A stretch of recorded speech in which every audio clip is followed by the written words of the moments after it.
ಮುಲ್ಕಿ ಮೂಡಬಿದಿರೆ ವಿಧಾನಸಭಾ ಕ್ಷೇತ್ರಕ್ಕೆ 2028ರಲ್ಲಿ ಉಮಾನಾಥ್ ಕೋಟ್ಯಾನ್ ಸ್ಪರ್ಧೆ ಮಾಡಲ್ಲ ಎಂಬ ಸುದ್ದಿ ಬಹಳ ಹಲ್ಚಲ್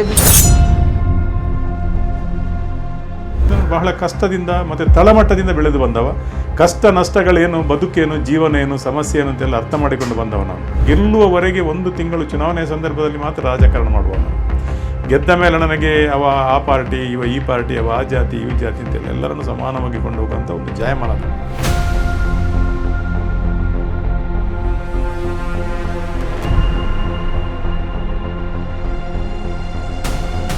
ನಾನು 2ನೇ ಅವಧಿಯಲ್ಲಿ ಚುನಾವಣೆಗೆ ಹೋದಾಗ ಕೇಳಿದ್ದೇನು ಅಂತ ಹೇಳಿದ್ರೆ, ಓಟು ಕೊಡಿ ಅಂತ ಕೇಳಿಲ್ಲ, ದುಡಿದದಕ್ಕೆ ಸಂಬಳ ಕೊಡಿ ಅಂತ ಕೇಳಿದ್ದೇನೆ. ನಿಮ್ಮ ಕೆಲಸ ಮಾಡಿದ್ದೇನೆ, ಕೂಲಿ ಕೊಡಿ ಅಂತ ಕೇಳಿದ್ದೇನೆ. ಡಿ.ಕೆ. ಶಿವಕುಮಾರ್ ಸರ್ ಅಪ್ಪಟ ಶಿವಭಕ್ತ. ದಿನ ಬೆಳಗಾದ್ರೆ ದೇವಸ್ಥಾನ ಮಠ ಮಂದಿರಗಳು ಸುತ್ತರಾಗ್ತಾರೆ, ಪ್ರಯಾಗರಾಜ ಕುಂಭಮೇಳದಲ್ಲಿ ಭಾಗಿಯಾಗ್ತಾರೆ, ಮತ್ತೊಂದು ಶಿವನ ದೇವಸ್ಥಾನಕ್ಕೆ ಹೋಗ್ತಾರೆ. ಈ ತರದ ಶಿವಭಕ್ತ ಮುಖ್ಯಮಂತ್ರಿ ಗಾದಿಯಲ್ಲಿ ಕೂತು ಪಕ್ಷವನ್ನು ನಡೆಸ್ತಾ ಇರಬೇಕಾದ್ರೆ ಹೇಗೆ ಸರ್, ಹೇಗೆ ಎದುರಿಸ್ತೀರಿ ಅಂತ ಹೇಳಿ ಬಿ.ಕೆ. ಹರಿಪ್ರಸಾದ್ ಮತ್ತು ಪ್ರಿಯಾಂಕಾ ಖರ್ಗೆ ಬಿಜೆಪಿಯ ವಕ್ತಾರರು. ಯಾಕೆಂತ ಹೇಳಿದ್ರೆ ಅವರು ಮಾತಾಡಿದಲ್ಲಿ ನಮಗೆ ಲಾಸ್ ಇಲ್ಲ, ನಮಗೆ ಪ್ಲಸ್. ಹಾಗಾಗಿ ಅವರು ದೇವರಿಗೆ ಎಷ್ಟೇ ದೇವಸ್ಥಾನಕ್ಕೆ ಹೋಗ್ಲಿ ಇದನ್ನು ಒಂದು ನಿಮಿಷದಲ್ಲಿ ಇವರು ಮುಗಿಸಿಬಿಡ್ತಾರೆ.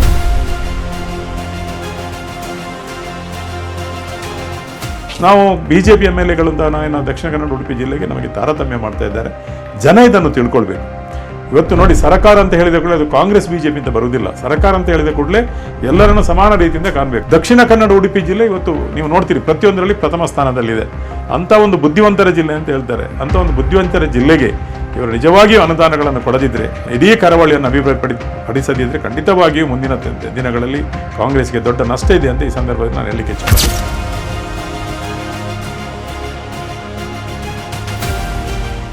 ಕಂದಾಯ ಸಚಿವರನ್ನು ಬೇರೆ ಕೊಟ್ಟು ನನಗೆ 12 ಕೋಟಿ ರೂಪಾಯಿ ಅದಕ್ಕೆ ಕೊಟ್ಟಿದ್ದಾರೆ.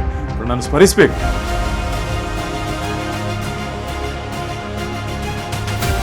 ಭಾರತೀಯ ಜನತಾ ಪಾರ್ಟಿ ವೀಕ್ ಆಗ್ತಾ ಇದೆ, ರಾಜ್ಯದ ನಾಯಕತ್ವದ ಬಗ್ಗೆ ಚರ್ಚೆ ಆಗ್ತಾ ಇದೆ, ಬದಲಾವಣೆಯ ಕೂಗು ಕೇಳ್ತಾ ಇದೆ. ನಮಗೂ ಗೊತ್ತಿದೆ ರಾಜ್ಯ ಮಟ್ಟದಲ್ಲಿ ಸ್ವಲ್ಪ ಗೊಂದಲಗಳಿವೆ, ಸಮಸ್ಯೆಗಳಿವೆ.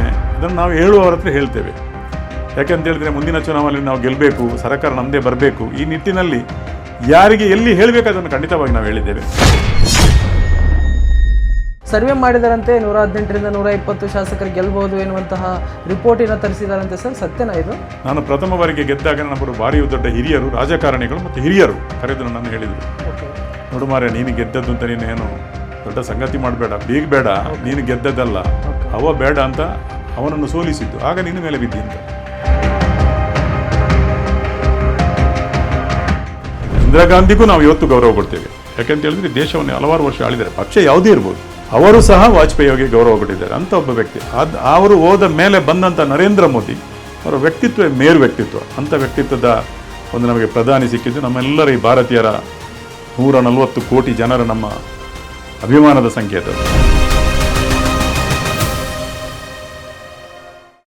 ನಮಸ್ಕಾರ, ವಿಶ್ವವಾಣಿ ಟಿವಿಗೆ ಸ್ವಾಗತ. ನಾನು ಚಿದಾನಂದ್ ರುದ್ರಾಪುರ್ಮಠ್.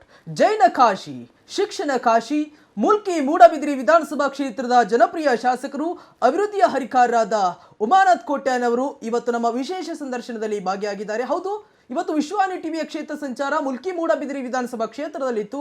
ಆ ಕ್ಷೇತ್ರದಾದ್ಯಂತ ನಾವು ಓಡಾಟ ಮಾಡಿ ಜನರ ನಾಡಿ ಬಿಡಿತವನ್ನು ಅರಿತುಕೊಳ್ಳುವಂಥ ಕೆಲಸವನ್ನು ಮಾಡಿ ಮತ್ತು ಕಳೆದ 2 ಅವಧಿಯಲ್ಲಿ 2018, 2023ರಲ್ಲಿ ಶಾಸಕರಾಗಿ ಉಮಾನಾಥ್ ಕೋಟ್ಯಾನ್ ಯಾವೆಲ್ಲ ಅಭಿವೃದ್ಧಿ ಕಾರ್ಯಕ್ರಮಗಳನ್ನ ಕ್ಷೇತ್ರಕ್ಕೆ ತಂದಿದ್ದಾರೆ ಎನ್ನುವಂಥದ್ರ ಬಗ್ಗೆ ಒಂದು ಗ್ರೌಂಡ್ ರಿಯಾಲಿಟಿ ಮಾಡಿದ್ವಿ. ಹಾಗಾಗಿ ಇದರ ಬಗ್ಗೆ ಮಾತನಾಡಲಿಕ್ಕೆ ಪ್ರಸ್ತುತ ಕೆಲವೊಂದಿಷ್ಟು ರಾಜಕಾರಣದ ವಿಷಯಗಳ ಕುರಿತು ಚರ್ಚಿಸಲಿಕ್ಕೆ ಸ್ವತಃ ನಮ್ಮ ಜೊತೆಗೆ ಶಾಸಕರಿದ್ದಾರೆ. ಬನ್ನಿ ಅವ್ರನ್ನ ಮಾತಾಡಿಸೋಣ. ಕ್ಷೇತ್ರದ ಅಭಿವೃದ್ಧಿಯ ಕಾರ್ಯಕ್ರಮಗಳ ಬಗ್ಗೆ ಮತ್ತು ಎಲ್ಲದರ ಬಗ್ಗೆ ತಿಳ್ಕೊಂಡು ಬರೋಣ. ಸರ್, ಕಾರ್ಯಕ್ರಮಕ್ಕೆ ಸ್ವಾಗತ. ನಮಸ್ಕಾರ. ಹೇಗಿದ್ದೀರಾ ಸರ್? ಫೈನ್. ಓಕೆ ಸರ್, ಅನೇಕ ವಿಷಯಗಳ ಕುರಿತು ಚರ್ಚೆ ಮಾಡೋದಿದೆ. ಕ್ಷೇತ್ರದ ಅಭಿವೃದ್ಧಿ ವಿಚಾರವಾಗಿ, ಪ್ರಸ್ತುತ ರಾಜಕಾರಣದ ವಿಚಾರವಾಗಿ, ಅದಕ್ಕಿಂತಲೂ ಮುಂಚಿತವಾಗಿ ನಾನು ಕೆಲವೊಂದಿಷ್ಟು ಬಾಲ್ಯದ ದಿನಗಳನ್ನ ನೆನಪು ಮಾಡ್ಕೊಳ್ಳಿಕ್ಕೆ ಇಚ್ಛೆ ಪಡ್ತೇನೆ. ಸರ್, ಹೇಗಿತ್ತು ತಮ್ಮ ಬಾಲ್ಯದ ಜೀವನ ಅಂತ? ಬಾಲ್ಯದ ಜೀವನ, ನಾನು ಬಹಳ ಒಂದು ಹಳ್ಳಿಯಿಂದ, ಗ್ರಾಮಾಂತರ ಪ್ರದೇಶದಿಂದ ಹೊಟ್ಟೆಪಾಡಿಗಾಗಿ ಮಂಗಳೂರಿಗೆ ಬಂದೆ. ಮಂಗಳೂರಲ್ಲಿ ಬಂದು ಬೇರೆ ಬೇರೆ ಸಣ್ಣ ಪುಟ್ಟ ಕೆಲಸಗಳನ್ನು ಮಾಡಿ ಮತ್ತೆ ಒಂದು ಕನ್ಸ್ಟ್ರಕ್ಷನ್ ಅನ್ನು ಮಾಡಿಕೊಂಡು ಜೀವನವನ್ನು ಸಾಗಿಸುವಂಥ ಕೆಲಸವನ್ನು ಮಾಡಿಕೊಂಡು ಬಂದೆ. ಹಾಗೆಯೇ ಒಬ್ಬ ಮಧ್ಯಮ ವರ್ಗದ ಗುತ್ತಿಗೆದಾರನಾಗಿ ಕೆಲಸ ಮಾಡುತ್ತಿರುವಾಗ ನನಗೊಂದು ಹುಚ್ಚಿತ್ತು. ಏನು ಅಂತ ಕೇಳಿದರೆ ಭಾಷಣ ಮಾಡುವಂಥ ಒಂದು ಹುಚ್ಚು. ಎಲ್ಲ ಕಡೆಗಳಲ್ಲಿ ನನ್ನನ್ನು ಭಾಷಣಕ್ಕೆ ಕರೀತಿದ್ದು. ಅದೊಂದು ಗಾಡ್ ಗಿಫ್ಟ್ ಏನೋ ಗೊತ್ತಿಲ್ಲ, ನಾನು ಒಳ್ಳೆಯ ರೀತಿಯಿಂದ ಮಾತಾಡ್ತಿದ್ದೆ ಅಂತ ಜನ ಹೇಳ್ತಾಯಿದ್ರು. ಒಂದು ಸಲ ಅನಿರೀಕ್ಷಿತವಾಗಿ ಕೃಷ್ಣ ಪಾಲೆಮಾರ್ ನನ್ನ ರಾಜಕೀಯ ಗುರುಗಳು ಅವರು ಚುನಾವಣೆಗೆ ನಿಲ್ಲುವಂಥ ಸಂದರ್ಭದಲ್ಲಿ ನನ್ನ ಭಾಷಣಗಳನ್ನು ಕೇಳಿ ಅವರು ನನ್ನ ಅನಿರೀಕ್ಷಿತವಾಗಿ ನನ್ನ ರಾಜಕಾರಣ ಕೇಳ್ಕೊಂಡೋದ್ರು. ನಾನೊಬ್ಬ ಸಂಘದ ಸ್ವಯಂ ಸೇವಕ. ಹಾಗಾಗಿ ನೇರವಾಗಿ ನಾನು ನನ್ನ ರಾಜಕೀಯ ಜೀವನವನ್ನು ಸುರತ್ಕಲ್ ವಿಧಾನಸಭಾ ಕ್ಷೇತ್ರದ ಅಧ್ಯಕ್ಷನಾಗಿ ಪ್ರಾರಂಭಿಸಿದೆ. ಆಗ ನನಗೆ ಅವರೊಂದು ಮಾತು ಕೇಳಿದರು, ಜನ ನಾನು ಬರೋದಿಲ್ಲ, ನನಗೆ ಏನು ರಾಜಕೀಯದ್ದು ಗಂಧ ಗಾಳಿ ಗೊತ್ತಿಲ್ಲ, ನಾನೊಬ್ಬ ಸ್ವಯಂ ಸೇವಕ ಅಂತ ಹೇಳುವಾಗ, ಇಲ್ಲ ನೀವು ನನ್ನೊಟ್ಟಿಗೆ ಬರಬೇಕು, ನೀವು ನನ್ನೊಟ್ಟಿಗೆ ಇರಬೇಕು, ನನಗೆ ಮಂಗಳೂರು ಮಹಾನಗರ ಪಾಲಿಕೆಯನ್ನು ಗೆಲ್ಲಬೇಕು ಅಂತ ಒಂದು ಮಾತು ಕೊಟ್ಟರು. ನೀವಿದ್ದರೆ ನಾನು ಗೆಲ್ತೇನೆ ಅಂತ. ಅದಕ್ಕಾಗಿ ನಾನು ಸವಾಲನ್ನು ಸ್ವೀಕರಿಸಿದೆ, ಅವರ ಜೊತೆ ಹೋದೆ. ಬಹುಶಃ ಪ್ರಪ್ರಥಮ ಬಾರಿಗೆ ನಾನು ಸುರತ್ಕಲ್ ವಿಧಾನಸಭಾ ಕ್ಷೇತ್ರದ ಅಧ್ಯಕ್ಷನಾಗಿ ಪ್ರಾಮಾಣಿಕವಾಗಿ ಕೆಲಸ ಮಾಡಿದೆ. ಪ್ರಾಮಾಣಿಕವಾಗಿ ಕೆಲಸ ಮಾಡಿ ಅವರು ಏನು ಭರವಸೆ ಕೊಟ್ಟಿದ್ದರೆ ಆ ಭರವಸೆಯನ್ನು ಈಡೇರಿಸಿದೆ. ಯಾವುದೇ ಕೆಲಸ ನನಗೆ ಕೊಟ್ಟರೆ ಅದು ನಾನು ಪ್ರಾಮಾಣಿಕ ಮಾಡುವಂಥದ್ದು ನನ್ನ ಒಂದು ಜಾಯಮಾನ. ಅದನ್ನು ಅರ್ಧದಲ್ಲಿ ನಿಲ್ಲಿಸುವಂಥದ್ದಿಲ್ಲ. ಆದ್ದರಿಂದ ನಾನು ಬಹಳ ಕಷ್ಟದಿಂದ ಮತ್ತು ತಳಮಟ್ಟದಿಂದ ಬೆಳೆದು ಬಂದವ. ಕಷ್ಟ ನಷ್ಟಗಳೇನು, ಬದುಕೇನು, ಜೀವನ ಏನು, ಸಮಸ್ಯೆ ಏನು ಅಂತೆಲ್ಲ ಅರ್ಥ ಮಾಡಿಕೊಂಡು ಬಂದವ ನಾನು. ಆದ್ದರಿಂದ ಅಂಥವನೊಬ್ಬ ಜನನಾಯಕನಾದಾಗ ಅಥವಾ ಜನಪ್ರತಿನಿಧಿ ಆದಾಗ ಜನರ ಸುಖ ಕಷ್ಟಗಳನ್ನು ಸಹ ಆಲಿಸಲಿಕ್ಕೆ, ಕೇಳಲಿಕ್ಕೆ ಮತ್ತು ಅನುಭವಿಸಲಿಕ್ಕೆ ಆಗ್ತದೆ. ಯಾಕೆಂತೇಳಿದ್ರೆ ಮಾಧ್ಯಮದಲ್ಲಿ, ಟಿ ವಿಯಲ್ಲಿ ಅಥವಾ ಪೇಪರಲ್ಲಿ ಓದಿ ಜೀರ್ಣಿಸಿಕೊಳ್ಳುವುದಕ್ಕಿಂತಲೂ ನಾವು ಜನರ ನಡುವೆ ಇದ್ದು, ನನ್ನ ಬದುಕು ಹಾಗೆ ಇತ್ತು, ಇನ್ನೊಬ್ಬರ ಜನರ ಬದುಕು ಹಾಗೆ ಇದ್ದಾಗ ಅದು ನಮಗೂ ಅದಕ್ಕೂ ಸಮತೋಲನವಾಗಿರುವಾಗ ನಮಗೆ ಅದನ್ನು ತುಂಬ ಅರ್ಥ ಮಾಡಿಕೊಡ್ಲಿಕ್ಕೆ ಆಗ್ತದೆ. ಆದ್ದರಿಂದ ನನ್ನ ಬಾಲ್ಯದ ಜೀವನವೇ ನನಗೆ ಒಂದು ಸ್ಫೂರ್ತಿ, ಒಂದು ಹಠ ಇತ್ತು, ಒಂದು ಛಲ ಇತ್ತು. ನಾನು ಇನ್ನೊಬ್ಬರಾಗಿ ಆಗಬೇಕು, ಏನು MLA ಆಗಬೇಕು ಅಂತಲ್ಲ, ಇನ್ನೊಬ್ಬರಾಗಿ ಆಗಬೇಕು, ಒಂದು 3 ಹೊತ್ತು ಅಲ್ಲದಿದ್ದರೂ 2 ಹೊತ್ತಾದರೂ ಊಟ ಮಾಡಬೇಕು ಅಂತ ಹೇಳಿಕೊಂಡು ಭಾಳ ಕಷ್ಟದಿಂದ ಬೆಳೆದು ಬಂದವ ನಾನು. ಆದ್ದರಿಂದ ಏನು ಗೊತ್ತಿಲ್ಲ, ನನ್ನ ತಾಯಿ ತಂದೆ ಮಾಡಿದ ಪುಣ್ಯನೋ ಅಥವಾ ನನ್ನ ಹುಟ್ಟಿನಿಂದ ಬರುವಾಗ ನನ್ನ ಅದೃಷ್ಟನೋ ಗೊತ್ತಿಲ್ಲ, ಒಬ್ಬ ಶಾಸಕನಾಗಿ ಮುಲ್ಕಿ ಮುಳುಬಿದ್ರೆ ಕ್ಷೇತ್ರದ ಜನತೆ ನನ್ನ ಆಯ್ಕೆ ಮಾಡಿದರು. ಪ್ರಥಮದಲ್ಲಿ ನಾನು 2013ರಲ್ಲಿ ಸ್ಪರ್ಧೆ ಮಾಡಿದಾಗ ನನ್ನ ಕ್ಷೇತ್ರ ಅದಲ್ಲ, ನನ್ನ ಕ್ಷೇತ್ರ ಮಂಗಳೂರು ನಗರ ಉತ್ತರ ಅಥವಾ ಇಂದಿನ ಸುರತ್ಕಲ್. ನನ್ನಲ್ಲಿ ಸಂಘಟನೆಗಾಗಿ ಕಳಿಸಿದರು ಮತ್ತು ಚುನಾವಣೆಗೆ ಸ್ಪರ್ಧೆ ಮಾಡಲಿಕ್ಕೆ ಹೇಳಿದರು. 2013ರಲ್ಲಿ 4,000 ಓಟಲ್ಲಿ ನಾನು ಸೋತೆ. ಆ ಬಳಿಕ ನೀವು ಹೇಳಿದಾಗೆ 2018, 2023ರಲ್ಲಿ ಗೆದ್ದೆ. ನಾನು ನನ್ನ ಕಚೇರಿಗೆ ಹೆಸರಿಟ್ಟಿದ್ದೇನೆ ಅಂತ ಕೇಳಿದರೆ ಸೇವಕ ಅಂತ ನೀವು ನೋಡಿರ್ಬೋದು. ನಾನು ಜನರ ಸೇವಕ ಅಲ್ಲದೆ ಜನರ ನಾಯಕ ಅಲ್ಲ. ಯಾವಾಗಲೂ ಜನರ ಸೇವೆ ಮಾಡಲಿಕ್ಕೆ ನನ್ನನ್ನು ಜನ ಆಯ್ಕೆ ಮಾಡಿದಂತ ನನಗೆ ಗೊತ್ತಿದೆ. ಅದರಿಂದ ಸಾಮಾನ್ಯ ಜನರ ಜೊತೆ ಮತ್ತು ಇನ್ನೊಂದು ಅಂತ ಹೇಳಿದರೆ ನಾನು ಗೆಲ್ಲುವವರೆಗೆ 1 ತಿಂಗಳು ಚುನಾವಣೆಯ ಸಂದರ್ಭದಲ್ಲಿ ಮಾತ್ರ ರಾಜಕಾರಣ ಮಾಡುವ ನಾನು. ಗೆದ್ದ ಮೇಲೆ ನನಗೆ ಆ ಪಾರ್ಟಿ, ಈ ಪಾರ್ಟಿ, ಆ ಜಾತಿ, ಈ ಜಾತಿ ಅಂತೆಲ್ಲ ಎಲ್ಲರನ್ನು ಸಮಾನವಾಗಿ ಕೊಂಡೋಗುವಂಥ ಒಂದು ಜಾಯಮಾನದ. ಹಾಗಾಗಿ ಎಲ್ಲರನ್ನು ಪ್ರೀತಿಯಿಂದ ನಾನು ಕಾಣೋದರಿಂದ ಜನ ನನ್ನನ್ನು ಪ್ರೀತಿಸ್ತಾರೆ, ಗೌರವಿಸ್ತಾರೆ ಮತ್ತು 2 ಸಲ ಆಶೀರ್ವಾದ ಮಾಡಿ ಅವರ ಕೆಲಸಕ್ಕೆ ನನ್ನನ್ನು ಕಳಿಸಿದ್ದಾರೆ. ಎಸ್ ಸರ್, ಮೊದಲ ಬಾರಿ ಶಾಸಕರಾದಂಥ ಸಂದರ್ಭದಲ್ಲಿ ಒಂದು 11 ತಿಂಗಳ ಮೈತ್ರಿ ಸರ್ಕಾರ ಬಿಟ್ಟರೆ ಮತ್ತೆ ತಮ್ಮದು ಸರ್ಕಾರ ಬಂತು, ಅನುದಾನ ತಂದ್ರಿ, ಕೆಲಸ ಮಾಡಿದ್ರಿ. ಆದರೆ 2ನೇ ಅವಧಿಯಲ್ಲಿ ಅನುದಾನ ಸಿಗ್ತಾ ಇಲ್ಲ, ಗ್ಯಾರಂಟಿಗಳ ಭರಾಟೆ, ಅನುದಾನದ ಗುದ್ದಾಟ, ಇವೆಲ್ಲದರ ನಡುವೆ ಕ್ಷೇತ್ರಕ್ಕೆ ಹೇಗೆ ತಂದು ಮ್ಯಾನೇಜ್ ಮಾಡ್ತಾ ಇದ್ದೀರಿ ಸರ್ ಎಲ್ಲ? ಅದೇ ಕಳೆದ ನಾನು 2018ರಲ್ಲಿ ಗೆದ್ದಾಗ ಪ್ರಪ್ರಥಮ ಬಾರಿಗೆ ಅಲ್ಲಿ 1 ವರ್ಷ ಚಿಲ್ಲರೆ ಸರ್ಕಾರ ನಮ್ಮ ಕುಮಾರಸ್ವಾಮಿ ಅವರು ಮತ್ತು ಕಾಂಗ್ರೆಸ್ ಅಲಯನ್ಸ್ ಆಗಿತ್ತು. ಆ ಬಳಿಕ ನಮ್ಮ ಯಡಿಯೂರಪ್ಪನವರು ಮುಖ್ಯಮಂತ್ರಿ ಆದರು. ಯಡಿಯೂರಪ್ಪನವರು ಮುಖ್ಯಮಂತ್ರಿ ಆದ ಕೂಡಲೇ ಸ್ವಲ್ಪ ಸಮಯದಲ್ಲಿ ಕೊರೋನಾ ಬಂತು, ನಿಮ್ಗೆ ಗೊತ್ತಿದೆ. 2 ವರ್ಷ ಕೊರೋನಾಕ್ಕೆ ಹೋಯಿತು. ಆದರೆ ನನಗೆ ಒಂದು 2 ವರ್ಷದಲ್ಲಿ ನಾನೊಂದು ನನ್ನ ಕ್ಷೇತ್ರಕ್ಕೆ ಕೊಂಡು ಹೋದಂಥ ಅನುದಾನ, ಅದು ನೀವು ಹೇಳಿದರೆ ನಂಬಲಿಕ್ಕಿಲ್ಲ, ಅಷ್ಟು ಅನುದಾನ 2,000 ಚಿಲ್ಲರೆ ಕೋಟಿಯನ್ನು ನಾನು ಕೊಂಡೋಗಿದ್ದೇನೆ. ಮಾನ್ಯ ಯಡಿಯೂರಪ್ಪನವರು ಮತ್ತು ಅವರ ಇಲಾಖೆಯವರು ಎಲ್ಲರೂ ನಮಗೆ ಎಲ್ಲ ರೀತಿಯ ಸಹಕಾರಗಳನ್ನು ಕೊಟ್ಟಿದ್ದಾರೆ. ನಾನೊಂದು 2,680 ಕೋಟಿ, ಅದರಲ್ಲಿ 400-500 ಕೋಟಿ ಕೇಂದ್ರ ಸರ್ಕಾರದ ರಸ್ತೆಗಳದ್ದಿರ್ಬೋದು, ಉಳಿದಂತೆ ಎಲ್ಲ ಅನುದಾನ ನನಗೆ ಯಡಿಯೂರಪ್ಪನವರು ಮತ್ತು ಆ ಸರ್ಕಾರ ಮತ್ತು ಬೊಮ್ಮಾಯಿ ಸರ್ಕಾರ 2 ಸರ್ಕಾರಗಳು ನನಗೆ ಕೊಟ್ಟಿದೆ. ಆದ್ದರಿಂದ ನಾನು ಅಭಿವೃದ್ಧಿ ಮಾಡಿದ್ದು ನೀವು ನನ್ನ ಕ್ಷೇತ್ರದಲ್ಲಿ ಮೊನ್ನೆ ಪ್ರವಾಸ ಮಾಡಿದ್ದೀರಿ ಅಂತ ಎಲ್ಲಿ ಹೋದರೂ ಕಾಂಕ್ರೀಟ್ ರಸ್ತೆ ನೀವು ನೋಡಿರ್ಬೋದು, CC ರೋಡ್. ಎಲ್ಲಿ ನೋಡಿದರೆ CC ರೋಡ್, ಎಲ್ಲಿ ನೋಡಿದರೂ ನಾನು ಡ್ಯಾಮ್ಗಳನ್ನು ಕಟ್ಟಿದ್ದೇನೆ. ಜನರಿಗೆ ಬೇಕಾದಂಥ ಮೂಲಭೂತ ಸೌಕರ್ಯ, ಒಂದು ರಸ್ತೆ, ಇನ್ನೊಂದು ಕುಡಿಯುವ ನೀರು, 2ಕ್ಕೆ ವಿಶೇಷವಾದ ಒತ್ತನ್ನು ನಾನು ಕೊಟ್ಟಿದ್ದೇನೆ. ಮತ್ತು ಕಾಲು ಸಂಖ್ಯೆ ಇರ್ಬೋದು, ಬ್ರಿಡ್ಜ್ಗಳಿರ್ಬೋದು, ಇದಕ್ಕೂ ಒತ್ತು ಕೊಟ್ಟಿದ್ದೇನೆ. ಒಳ್ಳೆಯ ರೀತಿಯ ಕೆಲಸ ಮಾಡಿದ್ದೇನೆ. 2ನೇ ಅವಧಿಯಲ್ಲಿ ಗೆದ್ದು ಬಂದ ಮೇಲೆ ನಾನು 2ನೇ ಅವಧಿಯಲ್ಲಿ ಚುನಾವಣೆಗೆ ಹೋದಾಗ ಕೇಳಿದ್ದೇನೆ ಅಂತ ಹೇಳಿದರೆ ಓಟು ಕೊಡಿ ಅಂತ ಕೇಳಿಲ್ಲ, ದುಡಿದದ್ದಕ್ಕೆ ಸಂಬಳ ಕೊಡಿ ಅಂತ ಕೇಳಿದ್ದೇನೆ. ನಿಮ್ಮ ಕೆಲಸ ಮಾಡಿದ್ದೇನೆ, ಕೂಲಿ ಕೊಡಿ ಅಂತ ಕೇಳಿದ್ದೇನೆ. ಜನ ನನಗೆ ಗೌರವದಿಂದ ಒಂದು ಕೂಲಿಯನ್ನು ಕೊಟ್ಟಿದ್ದಾರೆ. 2ನೇ ಸಲ ನಾನು ಗೆದ್ದೆ. ಈ ಸಲದ್ದು ಅವಸ್ಥೆ ಹೇಳಿದರೆ 3 ವರ್ಷ 3 ತಿಂಗಳು 4 ತಿಂಗಳಾಗ್ತಾ ಬಂತು. ನೀವು ನಂಬಲಿಕ್ಕಿಲ್ಲ, RDPRಲ್ಲಿ ಗ್ರಾಮೀಣಾಭಿವೃದ್ಧಿಯಲ್ಲಿ ಒಂದೇ ಒಂದು ರೂಪಾಯಿ ಇವತ್ತಿನವರೆಗೆ ನಮಗೆ ಬರಲಿಲ್ಲ ರಸ್ತೆಗೆ. ನೋಡಿ, PWD ರಸ್ತೆ ನಮಗೆ ಜಾಸ್ತಿ ಅಂತ ಹೇಳಿದ್ರೆ ಒಂದು 15 ರಸ್ತೆ 16 ರಸ್ತೆ ಇರ್ಬೋದು. ಗ್ರಾಮೀಣ ರಸ್ತೆಗಳು ನಮಗೆ 1000 ಗಟ್ಟಲೆ ರಸ್ತೆಗಳಿವೆ, ಸಣ್ಣ ದೊಡ್ಡ. ಒಂದೇ ಒಂದು ರೂಪಾಯಿ ನಮಗೆ ಗ್ರಾಮೀಣ ಅಭಿವೃದ್ಧಿಯಲ್ಲಿ ಇವತ್ತಿನವರೆಗೆ ನಮಗೆ ಬಿಡುಗಡೆ ಮಾಡಲಿಲ್ಲ. ಜನ ಚಡಪಡಿಸ್ತಾರೆ, ಒಂದು 5 ಲಕ್ಷ ಕೊಡಲಿಕ್ಕೆ ನಮಗೆ ಆಗ್ತಾ ಇಲ್ಲ. ಅದೇ ರೀತಿ ನಗರಗಳಿಗೆ ಪುರಸಭೆ ಇರ್ಬೋದು, ಪಟ್ಟಣ ಪಂಚಾಯತ್ ಇರ್ಬೋದು, ನಗರ ಸಭೆಗಳಿರ್ಬೋದು, ಒಂದೇ ಒಂದು ರೂಪಾಯಿ ಪೌರಾಡಳಿತ ಇಲಾಖೆಯಿಂದ ನಮಗೆ ಬರಲಿಲ್ಲ. ಇವತ್ತಿನವರೆಗೆ. PWDಯಲ್ಲಿ ಸ್ವಲ್ಪ ಅನುದಾನಗಳು ಬಂದಿವೆ, ಮತ್ತು ಮೊನ್ನೆ ಮುಖ್ಯಮಂತ್ರಿಗಳಿಂದ 25 ಕೋಟಿ ಕೊಟ್ಟರು, ಅದು ಬಿಟ್ಟರೆ ಬೇರೆ ಅನುದಾನವೇ ನಮಗೆ ಬರಲಿಲ್ಲ. ಯಾಕೆಂತ ಹೇಳಿದ್ರೆ ನಾವು ಎಲ್ಲ ಸಾರ್ವಜನಿಕರು ಅಂತ ಹೇಳಿದರೆ ಅನುದಾನ ಬರಲಿಲ್ಲ ಅಂತ ಎಲ್ಲ ಗ್ಯಾರಂಟಿಗೆ ಕೊಡ್ತಾರೆ ಅಂತ. ಗ್ಯಾರಂಟಿಗೆ ಕೊಡುವುದು ಸುಳ್ಳಿದು. ನಾನು ನಿಮಗೆ ಒಂದು ಸ್ಪಷ್ಟವಾಗಿ ಹೇಳಲಿಕ್ಕೆ ಹೇಳ್ತೇನೆ, 50,000 ಕೋಟಿ ರೂಪಾಯಿ ಇವರಿಗೆ ವರ್ಷಕ್ಕೆ ಗ್ಯಾರಂಟಿಗೆ ಬೇಕು.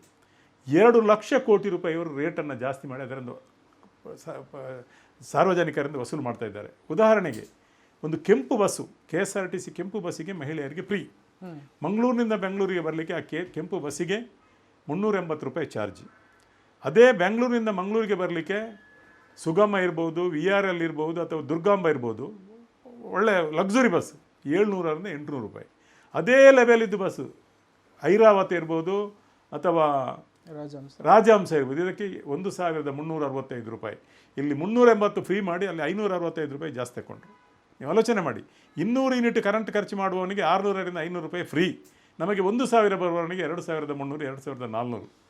ಪ್ರತಿ ಒಂದರಲ್ಲಿ ಒಂದು 5 ರೂಪಾಯಿ, ಒಂದು ಬರ್ತ್ ಡೆತ್ ಸರ್ಟಿಫಿಕೇಟ್ ತೆಗೆದು 5 ರೂಪಾಯಿ ಇತ್ತು. ಈಗ ಅದನ್ನು 100 ರೂಪಾಯಿ, 75 ರೂಪಾಯಿ ಎಲ್ಲ ಮಾಡಿದರು. ಪ್ರತಿ ಒಂದರಲ್ಲಿ ಮಾಡಿ ಇವತ್ತು ಪ್ರತಿಯೊಂದು ವಸ್ತುಗಳಲ್ಲಿ ರೇಟನ್ನು ಜಾಸ್ತಿ ಮಾಡಿ 2 ಲಕ್ಷ ಕೋಟಿ ರೂಪಾಯಿ ಜಾಸ್ತಿ ಮಾಡಿದ್ದಾರೆ. 50,000 ಇಲ್ಲಿ ಎಡಕೈಯಿಂದ ಕೊಡ್ತಾರೆ. ಅದು ಸಹ ಸರಿಯಾಗಿ ಕೊಡ್ತಿರಲಿಲ್ಲ, ಯಾರಿಗಾರಿಗೆ ಹೋಗ್ತಾ ಇತ್ತು, ಇದನ್ನು ಪರಿಶೀಲನೆ ಮಾಡ್ತಾ ಇದ್ದೇವೆ, ಪರಿಷ್ಕರಣೆ ಮಾಡ್ತಾ ಇದ್ದೇವೆ ಅಂತ ಹೇಳ್ತಾ ಇದ್ದಾರೆ. ಆದ್ದರಿಂದ ಅದರಲ್ಲಿ ನಿಜವಾಗಿ ಅವ್ರಿಗೆ ಜನ ನಂಬುವುದು ಗ್ಯಾರಂಟಿಯಿಂದ ನಮಗೆ ಅನುದಾನ ಕೊಡಲಿಕ್ಕೆ ಆಗೋದಿಲ್ಲ ಅಂತ. ಅದರ 3 ಪಟ್ಟು ಅವರು ವಸೂಲು ಮಾಡ್ತಾ ಇದ್ದಾರೆ. ಕೊಡ್ಬೋದು ಅವರಿಗೆ. ನೋಡಿ, ಇವತ್ತು ಬಿಡದಿಯಲ್ಲಿ ಸಿಟಿ ಮಾಡಲಿಕ್ಕೆ ಹೊರಟಿದ್ದಾರೆ. ಸಿಟಿ ಮಾಡೋದು ಬಿಟ್ಟು ಇದ್ದ ಸಿಟಿಯನ್ನು, ಇದ್ದ ಗ್ರಾಮೀಣ ಭಾಗವನ್ನು ಅಭಿವೃದ್ಧಿಪಡಿಸ್ಬೋದು.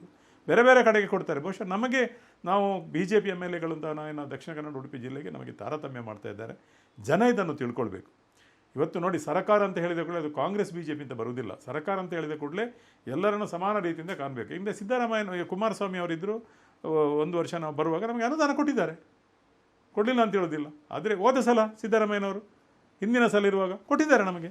ಈ ಸಲ ನಮಗೆ ಯಾವುದೇ ರೀತಿಯ ಅನುದಾನಗಳನ್ನು ಕೊಡಲಿಲ್ಲ. ಯಾಕೆ ಅಂತ ಗೊತ್ತಿಲ್ಲ, ಏನಾಗ್ತದೆ ಅಂತ ಗೊತ್ತಿಲ್ಲ. ಆದ್ದರಿಂದ ಜನ ಇದನ್ನು, ನಮ್ಮ ಕ್ಷೇತ್ರದ ಜನತೆ ಇದನ್ನು ತಿಳ್ಕೊಳ್ಬೇಕು. ಇವರ ಗ್ಯಾರಂಟಿಯ ಹೆಸರಲ್ಲಿ ಗ್ಯಾರಂಟಿಯಿಂದ ಇವರೇ ಗಟ್ಟಿಯಾಗುವುದಲ್ಲದೆ ಜನರಿಗೆ ಇದರ ನಿಜವಾದ ಸವಲತ್ತುಗಳು ಜನರಿಗೆ ಇವತ್ತು ಸಿಗ್ತಾ ಇಲ್ಲ ಅಂತ ಈ ಸಂದರ್ಭದಲ್ಲಿ ಹೇಳಿಕೆ. DK ಶಿವಕುಮಾರ್ ಅವ್ರ ಮೇಲೆ ಏನಾದರೂ ನಿರೀಕ್ಷೆ ಇಟ್ಟಿದ್ದೀರಾ ಸರ್? ಅದೇ, ನಮಗೆ ಅದೊಂದು ನಿರೀಕ್ಷೆ ಏನಂತ ಕೇಳಿದರೆ, ಒಂದು ಮುಖ್ಯಮಂತ್ರಿ ಬದಲಾದರು, ಇವರು ಸ್ವಲ್ಪ ಸಮಾಜಮುಖಿ ಕಳಕಳಿ ಇದ್ದವರು ಅಂತ ನಮಗೆ ಅರ್ಥ ಆಗ್ತದೆ DK ಶಿವಕುಮಾರ್ ಅವರು.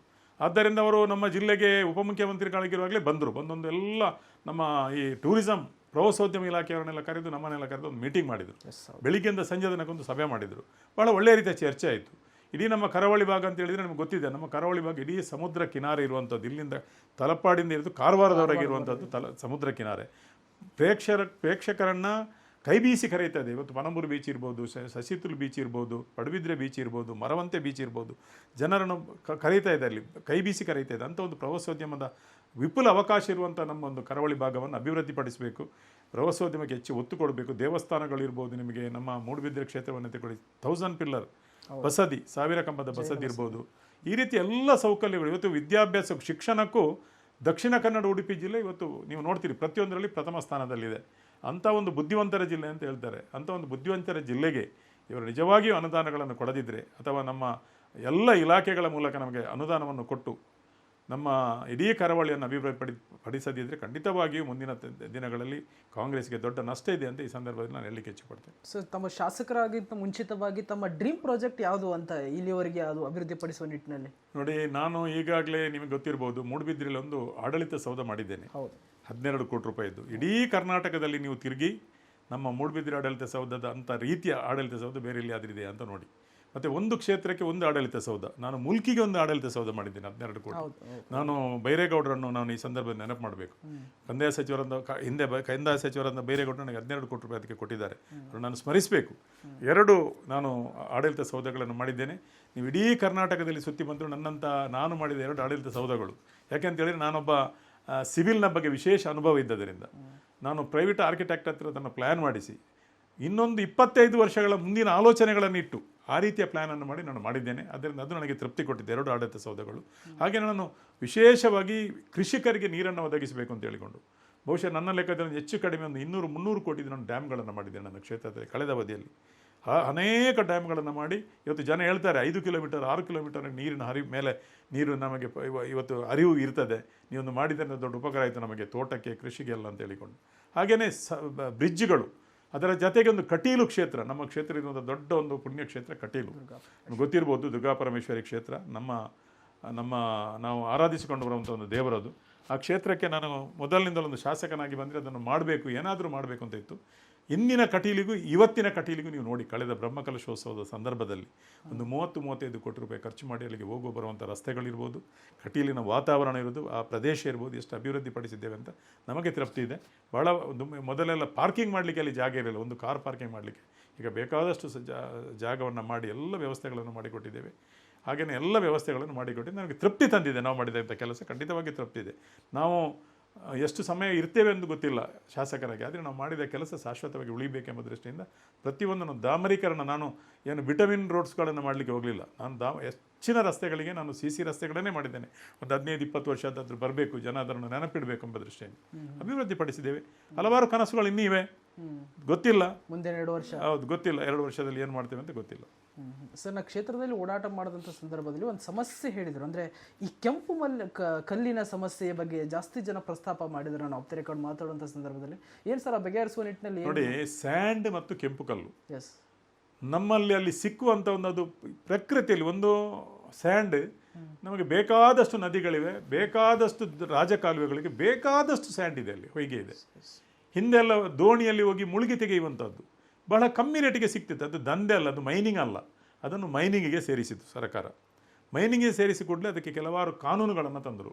ಕಾನೂನುಗಳನ್ನು ತಂದಾಗ ಕೆಲವರಿಗೆಲ್ಲ, ಈ ಬಡವರಿಗೆ ಪಾಪ, ಅದರಲ್ಲಿ ಯಾರು ಕೂಲಿ ಕೆಲಸ ಮಾಡುವವರು ಹೊಯ್ಗೆಯನ್ನು ದೋಣಿಯಲ್ಲಿ ತೆಗೆದು ಮಾರಾಟ ಮಾಡ್ತಾಯಿದ್ರು, ಜೀವನ ಸಾಕ್ತಾಯಿತ್ತು. ನಮಗೆ ಭಾರಿ ಒಳ್ಳೆಯ ಒಂದು ಬೆಲೆಯಲ್ಲಿ ಆ ಕೆಲಸಗಾರರಿಗೆ, ಮೇಸ್ತ್ರಿಗಳಿಗೆ, ಕಾಂಟ್ರಾಕ್ಟರಿಗೆ ಸ್ಯಾಂಡ್ ಸಿಗ್ತಾಯಿತ್ತು.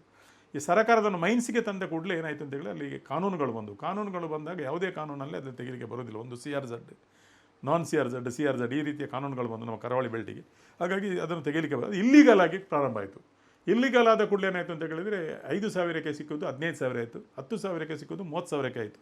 ಈ ರೀತಿಯಾಗಿ ಆಯಿತು. ಆದರೆ ಈಗೊಬ್ಬ ನಮಗೆ ಕಳೆದ 1.5 ವರ್ಷದಿಂದ ಒಬ್ಬ ಪೊಲೀಸ್ ಅಧಿಕಾರಿ ನಮ್ಮ ಜಿಲ್ಲೆಗೆ ಬಂದವನಿಗೆ ಇಲ್ಲಿಗಲನ್ನು ಅವರು ನಿಲ್ಲಿಸಿದ್ದಾರೆ. ಎಲ್ಲ ಇಲ್ಲಿಗಲ್ ಚಟುವಟಿಕೆಯನ್ನು ಅವರು ನಿಲ್ಲಿಸಿದ್ದಾರೆ. ನಾನು ಈ ಸಂದರ್ಭದಲ್ಲಿ ಅವರನ್ನು ಸ್ಮರಿಸಬೇಕು. ಒಬ್ಬ ಪೊಲೀಸ್ ಅಧಿಕಾರಿ, ಒಬ್ಬ ಒಳ್ಳೆಯ ಅಧಿಕಾರಿ, ಶಿಸ್ತಿನ ಒಬ್ಬ ಅಧಿಕಾರಿ ಬಂದರೆ ಏನು ಮಾಡಲಿಕ್ಕೆ ಆಗ್ತದೆ ಅಂತೇಳಿ ನಮ್ಮ ದಕ್ಷಿಣ ಕನ್ನಡ ಜಿಲ್ಲೆಯನ್ನು ಕಳೆದ ಅವರು ಬಂದ ಮೇಲೆ ಇವತ್ತಿನವರೆಗೆ ನೋಡಬೇಕು.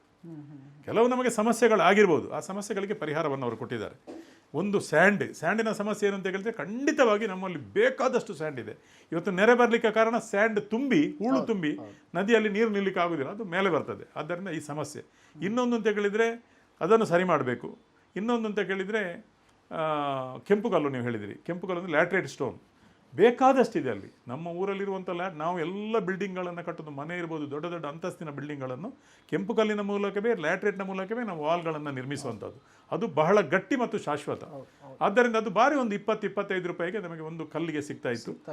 ಅದನ್ನು ಮೈನ್ಸಿಗೆ ಸೇರಿಸಿದರು. ಅದು ನಿಜವಾಗ ಮಣ್ಣಿನ ಹಾರ್ಡ್ ಮಣ್ಣು. ಅದು ಮಣ್ಣಿನಿಂದ ನಾವು ಅದು ಲೆವೆಲ್ ಮಾಡಿ ಅಡಿಗೆ ಹೋಗಿ ಅದನ್ನು ಕಟ್ ಮಾಡಿ ತೆಗೆದು ಅದನ್ನು ಕೃಷಿಗೆ ಮಾತ್ರ ಉಪಯೋಗಿಸಬೇಕು. ಕೃಷಿ ಮಾಡುವವರು ಮಾತ್ರ ಸ್ವಲ್ಪ ಮಣ್ಣು ತೆಗೆದು ಅಲ್ಲಿ ಕೃಷಿ ಮಾಡಬೇಕು ಮತ್ತೆ ಕಾನೂನು ತಂದರು. ಏನೇನೇ ಮಾಡಿದರು, ಕಡೆಗೆ ಏನಾಯಿತು, ಕೆಲವರೆಲ್ಲ ಬೇರೆ ಬೇರೆ ಸರ್ಕಾರಿ ಜಾಗದಲ್ಲಿ ಮತ್ತು ಸಣ್ಣ ಪುಟ್ಟವರ ಇತ್ತಿಲಲ್ಲಿರುವಂಥದ್ರಲ್ಲಿ ಕಡಿತಾ ಇದ್ದರು. ಈ ರೂಲ್ಸ್ ಬಂದ ಮೇಲೆ ಅದಕ್ಕೆಲ್ಲ ಪರ್ಮಿಟ್ ಆಗಬೇಕು, ಅದು ಆಗಬೇಕು ಅಂತೇಳಿ ಎಲ್ಲರೂ ಪಾಪ ಎಲ್ಲಿ ಸಣ್ಣ ಮಾಡೋರು ಕೈ ಬಿಟ್ಟರು. ದೊಡ್ಡ ದೊಡ್ಡ ಕುಳಗಳು ಅದಕ್ಕೆ ಬೇಕಾದಂಥ ಕಾನೂನಿಗೆ ಬೇಕಾದಂಥದ್ದನ್ನು ಮಾಡಿಕೊಂಡ್ರು. ಈಗ ಕಲ್ಲಿಗೆ ಎಲ್ಲ ಮಾಡಿ ಆದ ಮೇಲೆ ಒಂದು ಕಲ್ಲಿಗೆ 40 ರೂಪಾಯಿ, 45 ರೂಪಾಯಿ, 60 ರೂಪಾಯಿವರೆಗೆ, 60-70 ರೂಪಾಯಿವರೆಗೆ ಮಂಗಳೂರಲ್ಲಿ ಹೋಗಿದೆ. ಆದ್ದರಿಂದ ಇದನ್ನು ಯಾರು ಕೊಡಬೇಕು? ಬಡವರ ಮನೆ ಕಟ್ಟುವವರು ಕೊಡಬೇಕು. ಯಾರು ಬಿಲ್ಡಿಂಗ್ ಕಟ್ಟಿಸ್ತಾರೆ ಅವರು ಕೊಡಬೇಕು. ಆದ್ದರಿಂದ ಬಡವರಿಗೆ ಎರಡೂ ಕಡೆಗಳಲ್ಲಿ ಸ್ಯಾಂಡಿಗೆ 10,000ಕ್ಕೆ ಸಿಕ್ಕುವ ಸ್ಯಾಂಡ್ 20,000, 22,000, 25,000, 25 ರೂಪಾಯಿಗೆ ಸಿಕ್ಕುವ ಕಲ್ಲಿಗೆ ಇವತ್ತು 50,000, 50 ರೂಪಾಯಿ, 60 ರೂಪಾಯಿ ಕೊಡಬೇಕು. ಇದೆಲ್ಲ ಸರ್ಕಾರ ಇದನ್ನು ಸರಳೀಕರಣ ಮಾಡ್ಬೋದು. ಯಾಕೆಂದರೆ ಬೇಕಾದಷ್ಟಲ್ಲಿ ಸಿಕ್ಕುವಂಥದ್ದು. ಬೇಕಂದರೆ ಸರ್ಕಾರ ಇದನ್ನು ಈ ರೀತಿಯ ಕಾನೂನನ್ನು ತಂದಿದೆ ನಾನು ಈ ಸಂದರ್ಭದಲ್ಲಿ ಹೇಳಲಿಕ್ಕೆ ಇಚ್ಛೆಪಡ್ತೇನೆ. ಸರ್, ಮತ್ತೊಂದಿಷ್ಟು ಜನ ಹೇಳಿದರು, ಶಾಸಕರ ಗಮನಕ್ಕೆ ತಗೊಂಬಂದು ಅವ್ರದ್ದು ಇಂಟರ್ವ್ಯೂ ಮಾಡಿದರೆ ಅಂತಂದ್ರು 9/11 ಸಮಸ್ಯೆ ಕೂಡ ಜಾಸ್ತಿ ಇರುವಂಥದ್ದು. ಸೊ ಅದನ್ನು ಸಮಸ್ಯೆಯನ್ನು ಬಗೆಹರಿಸುವ ನಿಟ್ಟಿನಲ್ಲಿ ಶಾಸಕರು ಹೇಗೆ ಕಾರ್ಯಪ್ರವೃತ್ತರಾಗ್ತಾರಂತ. 9/11 ಬಗ್ಗೆ ನಾವು ಕಳೆದ ಕೆಲವು ವರ್ಷಗಳಿಂದ ಇದರ ಬಗ್ಗೆ ಸತತವಾಗಿ ನಾವು ಪ್ರಯತ್ನ ಪಡ್ತೇವೆ. ಒಂದು, ಸರ್ವರ್ ಸರಿ ಇಲ್ಲ. ಸರ್ವರ್ ಅಂತ ಹೇಳಿದರೆ ಸ್ಟೇಟಲ್ಲೇ ಸರ್ವರ್ ಸರಿ ಇಲ್ಲ ಅಂತ ಎಷ್ಟೋ ತಿಂಗಳುಗಳು ಹೋಗ್ತದೆ. ಸರ್ವರ್ ಸರಿ ಇಲ್ಲ ಅಂತ. ಮತ್ತು ಅದಕ್ಕೆ ಬೇರೆ ಬೇರೆ ಕಾನೂನುಗಳನ್ನು ಅದು ಸರಿಯಿಲ್ಲ, ಇದು ಸರಿಯಿಲ್ಲ, ಅದು ಸರಿಯಿಲ್ಲ, ಇದು ಸತಾಯಿಸ್ತಾ ಇದ್ದಾರೆ ಜನರನ್ನು. ಪಾಪ ಓಡಿ ಸಾಕಾಗ್ತದೆ. ನಾನೀಗ ನನ್ನ ಚೇಂಬರಲ್ಲಿ ಆಫೀಸಲ್ಲಿ ಮೂಡುಬಿದ್ರೆ ಕ್ಷೇತ್ರದ ಆಫೀಸಲ್ಲಿ ಕೂತ್ರೆ ಎಷ್ಟೋ ಜನ ನನ್ನ ಹತ್ರ ಅಹವಾಲುಗಳನ್ನು ಇಟ್ಕೊಂಡು ಬರ್ತಾರೆ. ತಹಶೀಲ್ದಾರ್ಗಳನ್ನು ಕರೆದು ಆದಷ್ಟು ಅವರಿಗೆ ಸಹಾಯ ಮಾಡಿ ಇಲ್ಲ ಕೆಲಸ ಮಾಡಲಿಕ್ಕೆ ಪ್ರಯತ್ನ ಮಾಡಿದೆ. ಆದರೆ ಒಂದೇ ಒಂದು ಅಧಿಕಾರಿಗಳು ಏನು ಮಾಡಲಿಕ್ಕೆ ಆಗ್ತದೆ, ಸರ್ವರ್ ಸರಿ ಇಲ್ಲ ಅಂತ. ಬ್ಯಾಂಗ್ಳೂರಿಗೆ ಫೋನ್ ಮಾಡಿ ಕೇಳೋಗಿಲ್ಲ, ಸರಿ ಆಗ್ತದೆ, ಸರಿ ಇದೆ, ಕಡೆಗೆ ನಾನು ಕಮಿಷನರನ್ನು ಸಹ ಭೇಟಿಯಾಗಿ ಕೇಳಿದೆ. ನಮ್ಮ ಕಂದಾಯ ಇಲಾಖೆ ಕಮಿಷನರನ್ನು ಭೇಟಿಯಾಗಿ, ಇಲ್ಲ ಸರ್ ಸರಿ ಆಗ್ತದೆ, ಇಲ್ಲಿ ಮಾತ್ರ ಸ್ವಲ್ಪ ಪ್ರಾಬ್ಲಮ್, ಇಲ್ಲಿ ಸರಿಯಾಗಿದೆ ನಮ್ಮದು, ಅದು ನಿಮ್ಮ ಕರಾವಳಿ ಭಾಗದಲ್ಲಿ ಕಾಣೆ ಬಾಣೆ, ಇಲ್ಲಿ ಕಾಣೆ ಬಾಣೆ ಅಂತ ಇರ್ತದೆ, ನಿಮ್ಮ ಕರಾವಳಿ ಭಾಗದಲ್ಲಿ ಕುಮ್ಕಿಯೆಲ್ಲ ಇರುವುದರಿಂದ, ಬೇರೆ ಬೇರೆ ಇರುವುದರಿಂದ, ಮತ್ತು ಸೆನ್ಸ್ಗಳು ಬರುವುದರಿಂದ, ಇಲ್ಲೆಲ್ಲ ಸೆನ್ಸ್ ಅಲ್ಲ, ಇಲ್ಲೆಲ್ಲ ಗುಂಟೆ, ಈ ಸೆನ್ಸ್ಗಳು ಬರಿಂದ ಸ್ವಲ್ಪ ಪ್ರಾಬ್ಲಮ್ ಆಗಿದೆ ಸರ್, ಸರಿ ಮಾಡಿ ಕೊಡ್ತೇವೆ ಅಂತ ಇವತ್ತಿನವರೆಗೂ ಸರಿಯಾಗಲಿಲ್ಲ. ಆದ್ದರಿಂದ ಅದಕ್ಕೆ ಸರ್ಕಾರವೇ ಹೊಣೆ ಅಲ್ಲದೆ ನಾವು ಹೊಣೆ ಅಲ್ಲ, ನಾವು ಪ್ರಯತ್ನ ಪಡ್ತಾ ಇದ್ದೇವೆ. ಎಸ್, ಕ್ಷೇತ್ರದ ಆರೋಗ್ಯ ಸಮಸ್ಯೆಯನ್ನು ಸುಧಾರಿಸುವ ನಿಟ್ಟಿನಲ್ಲಿ ಏನು ಕಾರ್ಯಕ್ರಮಗಳನ್ನು ತಂದಿದೆ ಸರ್? ಯಾಕಂದರೆ ಆರೋಗ್ಯ ಸಚಿವರು ಕೂಡ ಈಗ ತಮ್ಮ ಜಿಲ್ಲೆಯವರಾಗಿದ್ದಾರೆ, ಹಿಂದೆನೂ ಕೂಡ ಆರೋಗ್ಯ ಸಚಿವರಾಗಿ ಕೆಲಸ ಮಾಡಿದ್ದಾರೆ. ಆರೋಗ್ಯ ಕ್ಷೇತ್ರಕ್ಕೆ ಸಂಬಂಧಪಟ್ಟ ಹಾಗೆ ಸರ್, ಆರೋಗ್ಯ ಕ್ಷೇತ್ರಕ್ಕೆ ಸಂಬಂಧಪಟ್ಟ ಹಾಗೆ ನಮ್ಮ ಮೂಡುಬಿದ್ರೆ ಸಮುದಾಯ ಆರೋಗ್ಯ ಕೇಂದ್ರವನ್ನು ತಾಲೂಕು ಆಸ್ಪತ್ರೆ ಮಾಡಬೇಕಂತೇಳಿ ಕಳೆದ ಹಲವಾರು ಅಧಿವೇಶನಗಳಲ್ಲಿ ನಾನು ಬಹಳ ಒತ್ತಾಯ ಮಾಡ್ತಾ ಇದ್ದೇನೆ, ಆಗಲಿಲ್ಲ. ಈಗ ಅದು ಖಂಡಿತವಾಗಿ ನಮ್ಮ ಮೂಡುಬಿದ್ರೆ ತಾಲೂಕು ಆಸ್ಪತ್ರೆ ಆಗಬೇಕಾದ್ದು ಸಮುದಾಯ ಆರೋಗ್ಯ ಕೇಂದ್ರ ಆಗಿದೆ. ಹಾಗಾಗಿ ಅಲ್ಲಿ ಡಾಕ್ಟರ್ಗಳ ಕೊರತೆ ಇದೆ, ಪ್ರತಿಯೊಂದನ್ನು ಅಲ್ಲಿ ಕೊಡಬೇಕು ಅಂತ ನಾನು ಒತ್ತಾಯ ಮಾಡ್ತಾ ಇದ್ದೇನೆ. ಈ ಸಭೆಯಲ್ಲಿ ನಾಡದು ನಡೆಯುವಂಥ ಸದನದಲ್ಲಿಯೂ ನಾನು ಅದನ್ನು ಧ್ವನಿ ಎತ್ತೇನೆ. ಅದೊಂದು ಆಗಬೇಕು. ಅಂದರೆ ಮುಲ್ಕಿಸ ತಾಲೂಕು ಆಸ್ಪತ್ರೆ ಆಗಬೇಕು. ಮುಲ್ಕಿಸ ಬಹಳ ವ್ಯವಸ್ಥಿತವಾಗಿ, ಅದಕ್ಕೆ ನಾನು MRP ಅಲ್ಲಿಂದ 1 ಕೋಟಿದು ಕಟ್ಟಡ ಕೊಟ್ಟಿದ್ದೇನೆ, ಬೇರೆ ಬೇರೆ ರೀತಿಯ ಅಭಿವೃದ್ಧಿಗಳನ್ನು ಮಾಡಿದ್ದೇನೆ. ಎರಡೂ ಕಡೆಗಳಲ್ಲಿ ತಾಲೂಕು ಆಸ್ಪತ್ರೆ ಆಗಬೇಕು. ಮತ್ತು PSCಗಳಿವೆ, PSCಗಳಿದ್ದರೆ ಅಲ್ಲಿ ಸರಿಯಾದ ವ್ಯವಸ್ಥೆಗಳಿಲ್ಲ ಅಷ್ಟೇ. ಡಾಕ್ಟರ್ಗಳಿದ್ದರೆ ಸಿಬ್ಬಂದಿಗಳಿಲ್ಲ, ಸಿಬ್ಬಂದಿಗಳಿದ್ದರೆ ನರ್ಸ್ ಇಲ್ಲ, ನರ್ಸ್ ಇದ್ದರೆ ಟೆಕ್ನಿಷಿಯನ್ ಇಲ್ಲ, ಈ ರೀತಿಯ ಸಮಸ್ಯೆಗಳಿವೆ. ಖಂಡಿತವಾಗಿ ನಮ್ಮ ಜಿಲ್ಲೆವರೆಗೆ ಮಂತ್ರಿಗಳಾಗಿದ್ದಾರೆ, ಈಗ ನಾನು ಅವ್ರನ್ನ ಭೇಟಿಯಾಗಲಿಕ್ಕೆ ಹೋಗ್ತಾ ಇದ್ದೇನೆ, ಆರೋಗ್ಯ ಸೌಧದಲ್ಲಿ ಇದ್ದಾರಂತೆ, ಅವರಿಗೆ ನಾನು ಮನವಿ ಕೊಡ್ತೇನೆ. ಮತ್ತು ಇನ್ನೂ ಸಹ ಅವರ ಹತ್ರ ಒತ್ತಾಯ ಮಾಡ್ತೇವೆ, ನಮ್ಮ 2 ಆಸ್ಪತ್ರೆಗಳನ್ನು ನಮ್ಮ ತಾಲೂಕು ಆಸ್ಪತ್ರೆಯಾಗಿ ಮೇಲ್ದರ್ಜೆಗೇರಿಸಬೇಕು ಅಂತ ಕೇಳಿಕೊಳ್ತೇನೆ. ಸರ್, ಮುಂದಿನ ಅಂದರೆ ಪಕ್ಷ ಸಂಘಟನೆ ಮುಲ್ಕಿ ಮೂಡಬಿದಿರೆ ವಿಧಾನಸಭಾ ಕ್ಷೇತ್ರದಲ್ಲಿ ಹೇಗಿದೆ? ಯಾಕಂದರೆ ಹಿಂದೆ ಕಾಂಗ್ರೆಸ್ ಶಾಸಕ ಇದ್ದಂಥ ಸಂದರ್ಭದಲ್ಲಿ ತಾವು ಎಂಟ್ರಿಯಾಗಿ ಅಲ್ಲಿ ಮತ್ತೆ ಕಮಲದ ಬಾವುಟವನ್ನು ಹಾರಿಸಿದ್ರಿ. ಪಕ್ಷ ಸಂಘಟನೆ ಹೇಗಿದೆ? 2 ವರ್ಷ ಬೇಗ ಇಲ್ಲ, ಚುನಾವಣೆಗೆ ಸಮೀಪ ಇದೆ. ಸೊ ಹೇಗೆ ನಡೀತಾ ಇದೆ ಅಂತ ಆ ಕಾರ್ಯ? ಇಲ್ಲ, ನಡೀತಾ ಇದೆ. ಈಗಾಗಲೇ SR ನಡೀತಾ ಇದೆ, SIR ನಡೀತಾ ಇದೆ. SIRಲ್ಲಿಯೂ ನಮ್ಮ ಕಾರ್ಯಕರ್ತರು ಸಕ್ರಿಯವಾಗಿ ನಮ್ಮ ಎಲ್ಲ BLA2ಗಳ BLA ಜೊತೆ ಕೆಲಸ ಮಾಡ್ತಾ ಇದ್ದಾರೆ. ಪಕ್ಷದ ಪ್ರತಿ ತಿಂಗಳು ಪದಾಧಿಕಾರಿಗಳ ಸಭೆ ಆಗ್ತದೆ, ಸಂಘಟನೆ ಆಗ್ತದೆ. ನಮ್ಮ ಅಧ್ಯಕ್ಷರು, ಪಾರ್ಟಿಯ ಪದಾಧಿಕಾರಿಗಳು ಪ್ರವಾಸ ಮಾಡ್ತಾರೆ, ಎಲ್ಲ ಮಾಡ್ತಾರೆ. ನಾನು ಸಹ ಜನರ ನಡುವೆನೇ ಇರ್ತೇನೆ, ನಿರಂತರವಾಗಿ ಜನರೊಟ್ಟಿಗೆ ಇರ್ತೇವೆ. ನಡೀತದೆ, ತೊಂದರೆ ಇಲ್ಲ. ಪಕ್ಷ ಗಟ್ಟಿಯಾಗಿದೆ. ಮೂಡುಬಿದಿರೆಯಲ್ಲಿ BJP ಬಲಿಷ್ಠವಾಗಿದೆ. ಎಸ್, ಮತ್ತೊಂದು ಭಾಳ ಚರ್ಚೆ ಆಗ್ತಾ ಇರುವಂಥ ಒಂದು ವಿಷಯ ಏನಂತಂದರೆ ಸರ್, ಮುಲ್ಕಿ ಮೂಡಬಿದಿರೆ ವಿಧಾನಸಭಾ ಕ್ಷೇತ್ರಕ್ಕೆ 2028ರಲ್ಲಿ ಉಮಾನಾಥ್ ಕೋಟ್ಯಾನ್ ಅವರು ಸ್ಪರ್ಧೆ ಮಾಡಲ್ಲ ಎಂಬ ಸುದ್ದಿ ಭಾಳ ಹಲ್ಚಲ್ ಎಬ್ಬಿಸಿದೆ, ಭಾಳ ಚರ್ಚೆ ಆಗ್ತಾ ಇದೆ. ಇದಕ್ಕೆ ನಮ್ಮ ಜೊತೆ ಕೂತಿದ್ದೀರಿ, ಒಂದು ಸ್ಪಷ್ಟನೆ ಕೊಡೋದಾದ್ರೆ ಸರ್ ಜನಕ್ಕೆ? ನಾನು ಜನರಿಗೆ ಸ್ಪಷ್ಟನೆ ಕೊಡೋದು ಅಂತ ಹೇಳಿದ್ರೆ, ನಾನು ಆಗ್ತೇನೆ ಅಂತಲೂ ಗೊತ್ತಿರಲಿಲ್ಲ. ಎಸ್, ಮುಂದೆ ಆಗ್ತೇನೆ ಅಂತಲೂ ನನಗೆ ಪಾರ್ಟಿ ಟಿಕೆಟ್ ಕೊಡ್ತಾ ಇದೆ ಕೊಡೋದಿಲ್ಲ ಗೊತ್ತಿಲ್ಲ. ಟಿಕೆಟ್ ಪಾರ್ಟಿ ಕೊಟ್ಟರೆ ನಾನು ನಿಲ್ತೇನೆ ನಿಲ್ಲುವುದೇನೋ ಗೊತ್ತಿಲ್ಲ. ನಾನು ಅದೃಷ್ಟ ಇಲ್ಲ. ಆದ್ದರಿಂದ ನಾನು ಯಾರ ಹತ್ರನೂ ನಿಲ್ಲುವುದಿಲ್ಲ ಅಂತ ಹೇಳಿಲ್ಲ. ಎಸ್, ನಾನು ಚುನಾವಣೆಗೆ ಸ್ಪರ್ಧೆ ಮಾಡೋದಿಲ್ಲ ಅಂತ ಎಲ್ಲಿ ಹೇಳಿಲ್ಲ. ಆದರೆ ಸ್ಪರ್ಧೆ ಮಾಡು ನೀನು ಅಂತ ಹೇಳಿದರೆ ಮಾಡ್ಬೋದು, ಇಲ್ಲ ನೀನು ಮಾಡಬೇಡ ಅಂತ ಹೇಳಿದರೆ ಮಾಡಲಿಕ್ಕಿಲ್ಲ. ಆದ್ದರಿಂದ ನಾನು ಎಲ್ಲಿಯೂ ನಾನು ಸ್ಪರ್ಧೆ ಮಾಡಲ್ಲ ಹಾಗೆ ಹೇಗೆ ಅಂತ ಹೇಳಿಲ್ಲ. ಕೆಲವು ಪ್ರಚಾರಗಳು ನನಗೆ ಕಿವಿಗೂ ಬೀಳ್ತೇವೆ, ಅವರು ನೆಕ್ಸ್ಟ್ ಸ್ಪರ್ಧೆ ಮಾಡೋದಿಲ್ಲ ಅಂತ ಹಾಗೆ ಹೇಗೆ ಅಂತ. ಬಟ್ ನನಗೆ ಸ್ವಲ್ಪ ಏನಂತ ಹೇಳಿದ್ರೆ, ಸ್ವಲ್ಪ ಆರೋಗ್ಯದ ಸಮಸ್ಯೆ ಎಲ್ಲ ಇತ್ತು, ಆದ್ದರಿಂದ ನೋಡಬೇಕು ಅಂತ ಹೇಳಿದ್ದೇನೆ ಅಷ್ಟೇ ವಿನಃ ಸ್ಪರ್ಧೆ ಮಾಡೋದಿಲ್ಲ, ಸ್ಪರ್ಧೆ ಮಾಡ್ತೇನೆ ಅಂತ ನಾನು ಹೇಳಿಲ್ಲ. ನನ್ನ ಹಣೆ ಬರದಲ್ಲಿ ಇನ್ನೊಂದು ಸಲ ನಾನು ಗೆಲ್ಲಬೇಕು, ಇನ್ನೊಂದು ಸಲ ಶಾಸಕನಾಗಬೇಕು ಅಂತ ಹೇಳಿದರೆ ಖಂಡಿತವಾಗಿಯೂ ನಾನು ನಿಲ್ಬೋದು. ಒಂದು ವೇಳೆ ಸ್ಪರ್ಧೆ ಮಾಡಿ ಅಂತಂದ್ರೆ ನಿಲ್ಲಿಕ್ಕೆ ರೆಡಿ? ಖಂಡಿತ ಮಾಡಬೇಕು ಅಂತ ನನ್ನ ಹಿರಿಯರು ಹೇಳಿದರೆ ನಿಲ್ಲಬೇಕಾಗ್ತದೆ. ಸರಿ, ರಾಜ್ಯಾದ್ಯಂತ ಚರ್ಚೆ ಆಗ್ತಾ ಇರುವಂಥದ್ದು ಮತ್ತೊಂದು ಪಾರ್ಟಿ ಒಳಗಿನ ವಿಷಯ. ಕರಾವಳಿ, ನಾನು ಅನೇಕ ಶಾಸಕರು, ನಿಮ್ಮ ಕರಾವಳಿ ಭಾಗದ ಶಾಸಕರನ್ನ ಸಂದರ್ಶನ ಮಾಡುವಾಗ, ಕರಾವಳಿ ಹಿಂದುತ್ವದ ಕೋಟೆ, BJPಯ ಭದ್ರಕೋಟೆ, ಇಲ್ಲಿ ಗೆಲ್ಲೋದು BJPನೇ, BJP ಬಿಟ್ಟು ಯಾರು ಬರಲ್ಲ ಎನ್ನುವಂಥ ಮಾತು. ಆದರೆ ರಾಜ್ಯಾದ್ಯಂತ ಎಲ್ಲೋ ಭಾರತೀಯ ಜನತಾ ಪಾರ್ಟಿ ವೀಕ್ ಆಗ್ತಾ ಇದೆ, ರಾಜ್ಯದ ನಾಯಕತ್ವದ ಬಗ್ಗೆ ಚರ್ಚೆ ಆಗ್ತಾ ಇದೆ, ಬದಲಾವಣೆಯ ಕೂಗು ಕೇಳ್ತಾ ಇದೆ. ಸರ್, ಯಾಕೆ ಈ ಕರಾವಳಿ ಶಾಸಕರು ಒಂದು ನಿರ್ಧಾರ ತೆಗೆದುಕೊಂಡು ಬದಲಾವಣೆಯತ್ತ ಮುಖ ಮಾಡಬಾರ್ದು ಸರ್? ಇಲ್ಲ, ನಾವೆಲ್ಲ ರಾಜ್ಯ ಮಟ್ಟದ ನಾಯಕರ ಬಗ್ಗೆ ಮಾತಾಡುವಷ್ಟು ದೊಡ್ಡವರಲ್ಲ. ಓಕೆ, ಅಲ್ಲ, ಕಾರ್ಯಕರ್ತರಿಗೆ ನಾವು ಅವರಿಗೆ ಏನು ಎಂಥದ್ದು ಅಂತ ಹೇಳ್ತೇವೆ, ನಮ್ಮ ಕಾರ್ಯಕರ್ತರಿಗೆ ನಾವು ಹೇಳ್ತೇವೆ. ಬಟ್ ನಮ್ಮದೇ ಅಂತ ಹೇಳಿದರೆ ನಮ್ಮ ಸಂಘಟನೆ, ದಕ್ಷಿಣ ಕನ್ನಡ ಉಡುಪಿ ಜಿಲ್ಲೆ ಸಂಘಟನೆಯಿಂದ ಬೆಳೆದು ಬಂದಂಥ ಪಾರ್ಟಿ. ಸಂಘಟನೆ ನಮಗೆ ಗುರು. ಸಂಘಟನೆ ಏನು ಹೇಳ್ತದೆ ಅದನ್ನು ಮಾತ್ರ ನಾವು ಮಾಡ್ತೇವೆ. ಏನು ಮಾತಾಡು ಅಂತ ಹೇಳಿದ್ರೆ ಅದನ್ನು ಮಾತಾಡ್ತೇವೆ, ಇಲ್ಲದ್ರೆ ನಾವು ನಮಗೆ ಎಷ್ಟು ನಮ್ಮ ಮಟ್ಟ ಎಷ್ಟು ಆ ಮಟ್ಟಕ್ಕೆ ಮಾತ್ರ ನಾವು ಮಾತಾಡ್ತೇವೆ. ನಮಗೂ ಗೊತ್ತಿದೆ ರಾಜ್ಯ ಮಟ್ಟದಲ್ಲಿ ಸ್ವಲ್ಪ ಗೊಂದಲಗಳಿವೆ, ಸಮಸ್ಯೆಗಳಿವೆ, ಅದನ್ನು ನಾವು ಹೇಳುವವರ ಹತ್ರ ಹೇಳ್ತೇವೆ. ಯಾಕೆಂತ ಹೇಳಿದ್ರೆ ಮುಂದಿನ ಚುನಾವಣೆಯಲ್ಲಿ ನಾವು ಗೆಲ್ಲಬೇಕು, ಸರ್ಕಾರ ನಮ್ಮದೇ ಬರಬೇಕು. ಈ ನಿಟ್ಟಿನಲ್ಲಿ ಯಾರಿಗೆ ಎಲ್ಲಿ ಹೇಳಬೇಕು ಅದನ್ನು ಖಂಡಿತವಾಗಿ ನಾವು ಹೇಳಿದ್ದೇವೆ. ಅದರಿಂದ ಸಾರ್ವಜನಿಕವಾಗಿ ಇದು ಹೇಳುವಂಥ ಮಟ್ಟಕ್ಕೆ ನಾನು ಬೆಳೀಲಿಲ್ಲ, ಯಾಕೆಂತೇಳಿ ನಾವು ಅದನ್ನು ಹೇಳಬಾರ್ದು ಅಂತ ಸಾರ್ವಜನಿಕವಾಗಿ. ಆದ್ದರಿಂದ ನಮ್ಮ ನಾಯಕರಿಗೆ, ಕೇಂದ್ರದ ನಮ್ಮ ವರಿಷ್ಠರಿಗೆ ಗೊತ್ತಿದೆ, ನಮ್ಮ ಸಂಘಟನೆಯ ಪ್ರಮುಖರಿಗೆ ಗೊತ್ತಿದೆ, ನಮ್ಮ ಪಾರ್ಟಿಯ ಪ್ರಮುಖರಿಗೆ ಗೊತ್ತಿದೆ. ಖಂಡಿತವಾಗಿ ಮುಂದಿನ ದಿನಗಳೆಲ್ಲ ಸರಿ ಮಾಡಿಕೊಂಡು ಹೋದವರು. ಯಾಕೆಂತ ಹೇಳಿದರೆ ಒಂದು ಮನೆಯಲ್ಲೇ ಕೆಲವು ಸಲ ಗೊಂದಲಗಳು ಬರ್ತವೆ 4-5 ಜನ ಇರುವಾಗ. ಅದರಿಂದ ಪಕ್ಷ ಅಂತ ಹೇಳಿದರೆ ಒಂದು ದೊಡ್ಡ ಸಮೂಹ. ಆ ಸಮೂಹದಲ್ಲಿ ಸಹ ಸ್ವಲ್ಪ ಬರ್ಬೋದು. ಅದು ಮುಂದಿನ ದಿನಗಳಲ್ಲಿ ಖಂಡಿತವಾಗಿ ಸರಿ ಮಾಡ್ತಾರೆ ನಮ್ಮ ವರಿಷ್ಠರು ಅಂತ ನಂಬಿಕೆ ನನಗಿದೆ. ಓಕೆ, ಒಂದು ಮೈತ್ರಿ ದೋಸ್ತಿ ಸೇರಿ ಒಂದು ಅಲಯನ್ಸ್ ಒಂದು ಸರ್ವೆ ಮಾಡಿದಾರಂತೆ, 118ರಿಂದ 120 ಶಾಸಕರು ಗೆಲ್ಬಹುದು ಎನ್ನುವಂತಹ ರಿಪೋರ್ಟಿನ ತರಿಸಿದಾರಂತೆ ಸರ್, ಸತ್ಯನಾ ಇದು? ಖಂಡಿತ 120ರಿಂದ 118 ಜಾಸ್ತಿ ಸೀಟು ನಮ್ಮ ಖಂಡಿತ ಬರ್ತದೆ. ಅಲಯನ್ಸ್ ಆದರೆ ದಳ ಮತ್ತು ನಾವು ಕಂಬೈಂಡ್ ಆದರೆ ನಮಗೆ 120, 125, 130, 35 ಸೀಟು ಖಂಡಿತವಾಗಿ ಬರ್ಬೋದು, ಖಂಡಿತವಾಗಿ ಬರ್ಬೋದು. ಯಾಕೆಂತೇಳಿ ಜನರಿಗೆ ಈಗ ಕಾಂಗ್ರೆಸ್ ಬೇಸತ್ತು ಹೋಗಿದೆ. ನೋಡಿ ಏನಾಗ್ತದೆ ಅಂತ ಹೇಳಿದ್ರೆ, ನನಗೊಬ್ಬರು ಒಂದು ಮಾತು ಹೇಳಿದರು, ನಾನು ನೆನಪು ಮಾಡ್ತೇನೆ ನಿಮಗೆ. ನಾನು ಪ್ರಥಮ ಬಾರಿಗೆ ಗೆದ್ದಾಗ ನನ್ನೊಬ್ಬರು ಭಾರಿ ದೊಡ್ಡ ಹಿರಿಯರು, ರಾಜಕಾರಣಿಗಳು ಮತ್ತು ಹಿರಿಯರು ಕರೆದು ನನ್ನ ಹೇಳಿದರು, ನೋಡು ಮಾರ್ರೆ, ನೀನು ಗೆದ್ದದ್ದು ಅಂತ ನೀನು ಏನು ದೊಡ್ಡ ಸಂಗತಿ ಮಾಡಬೇಡ, ಹುಬ್ಬು ಬೇಡ, ಬೀಗ ಬೇಡ, ನೀನು ಗೆದ್ದದ್ದಲ್ಲ, ಅವ ಬೇಡ ಅಂತ ಅವನನ್ನು ಸೋಲಿಸಿದ್ದು, ಆಗ ನೀನು ಮೇಲೆ ಬಿದ್ದಿ ಅಂತ. ಅರ್ಥ ಆಯ್ತಲ್ಲ ನಿಮಗೆ? ಅವಂದು ಸಾಹಸ ಸಾಕು ಅಂತ ಅವನನ್ನು ಸೋಲಿಸಿದಾಗ ನೀನು ಮೇಲೆ ಬಿದ್ದಿ, ನಿನ್ನ ಚೀಟು ಮೇಲೆ ಬಿತ್ತು ಅಂತ ಹೇಳಿದರು. ಅದು ಕರೆಕ್ಟ್ ಅಲ್ವಾ? ಹಾಗೇನೆ ಈಗ ಕಾಂಗ್ರೆಸ್ ಸಾಕು ಅಂತ ಆಗಿದೆ ಜನರಿಗೆ. ಇದು ಗ್ಯಾರಂಟಿ ಕೊಡಿ, ಏನು ಕೊಡಿ, ಒಮ್ಮೆ ಇಲ್ಲಿಂದ ನಡೀರಿ ಅಂತ ಆಗಿದೆ. ಆದ್ದರಿಂದ ಖಂಡಿತವಾಗಿ ಅವರು ಸೋಲ್ತಾರೆ. ಸೋತಾಗ ನಾವು ಗೆಲ್ಲೇಬೇಕು, ಖಂಡಿತವಾಗಿ ಗೆಲ್ತೇವೆ, ಈ ವಿಶ್ವಾಸ ನನಗಿದೆ. ಅಲ್ಲಿ ಯಾವ ವಿಷಯ ಅಂದರೆ ಸರ್, ಈ ಸಿದ್ದರಾಮಯ್ಯನವರು ಮುಖ್ಯಮಂತ್ರಿ ಆಗಿದ್ದರೆ ಒಂದು ಹೇಳ್ಬೋದಿತ್ತಪ್ಪ, ಹಿಂದೂ ವಿರೋಧಿ ಸಿದ್ದರಾಮಯ್ಯನವರು ಅಂತೇಳಿ.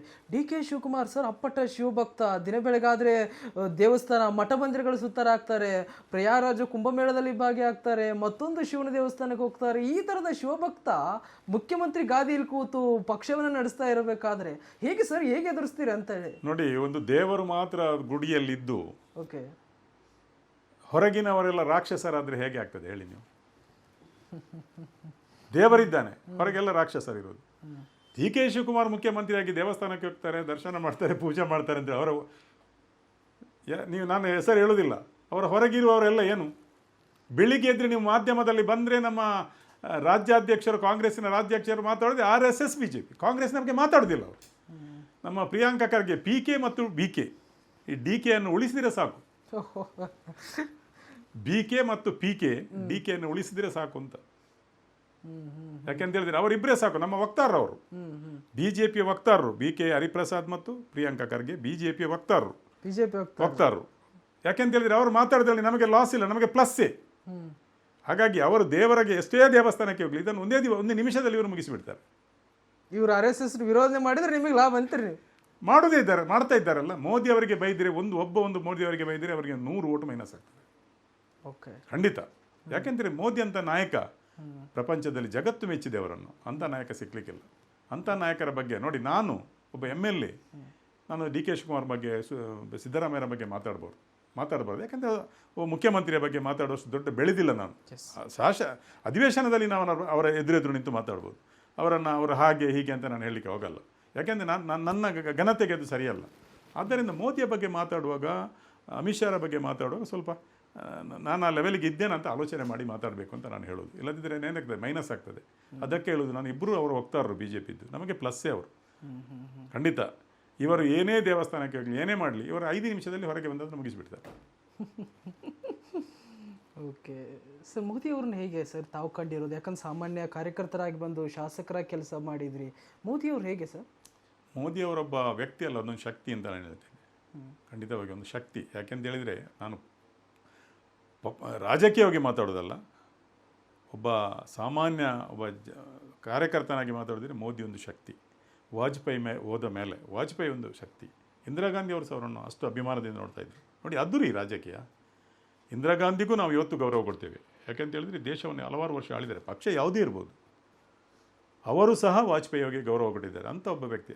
ಅವರು ಹೋದ ಮೇಲೆ ಬಂದಂಥ ನರೇಂದ್ರ ಮೋದಿ ಅವರ ವ್ಯಕ್ತಿತ್ವ ಮೇರು ವ್ಯಕ್ತಿತ್ವ. ಅಂಥ ವ್ಯಕ್ತಿತ್ವದ ಒಂದು ನಮಗೆ ಪ್ರಧಾನಿ ಸಿಕ್ಕಿದ್ದು ನಮ್ಮೆಲ್ಲರ ಈ ಭಾರತೀಯರ 140 ಕೋಟಿ ಜನರ ನಮ್ಮ ಅಭಿಮಾನದ ಸಂಕೇತ ಅದು. ಅಂಥ ಒಬ್ಬ ವ್ಯಕ್ತಿ ಅವರ ದೇಶಕ್ಕೆ ಬೇಕು.